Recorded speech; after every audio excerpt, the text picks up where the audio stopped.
This week, we begin the new book of Bamidbar. In English, it's Numbers, but Bamidbar means in the desert.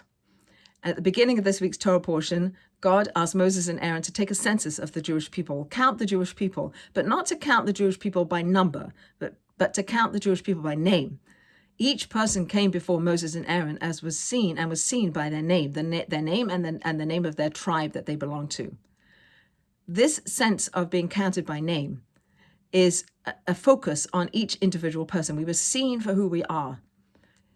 We are likened unto the stars in the sky. Each one of us is a star. We have the capacity and the capability to shine a bright light out into the world. Each one of us has our own individual gifts and strengths and ways of being in the world. And each person has their own mission in the world that's different than other people. And we're part of the collective of the Jewish people. We're part of, like the sand in the seashore. We're a little grain of sand.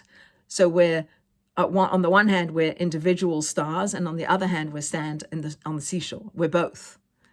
When Moses counted us, he counted us according to our names, according to our individual nature. But when we got to Mount Sinai, after we left Egypt, we came to Mount Sinai, and we were united as one people with one heart. We received a revelation of God at Mount Sinai, and then we traveled through the desert for 40 years until we were changed people and we were ready to go into the land of Israel.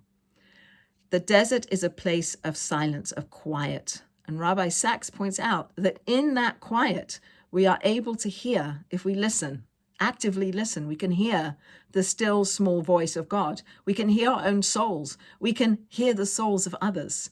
We can become united, and we can understand that there's something holy and transcendent going on in our everyday lives. So as we traveled through the desert in the silence, we could hear the transcendent and we could hear the holy. And I think that's something for us to contemplate as we move into the desert, into this book of Bamidbar, of being in the desert. Can we find those spaces where we can block out the noise that surrounds us? There's so much noise in our world. Can we block that out and just be still and quiet and listen to the voice of God and listen to our own neshamas, our own souls, and those of others, and become united like we were as the Jewish people when we were assembled at Mount Sinai, ready to receive that revelation of God at Mount Sinai?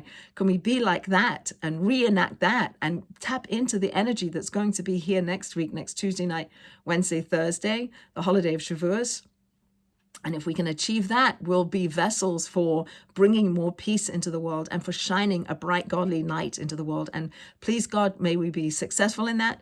May that be something that God wills, and may that happen speedily in our days.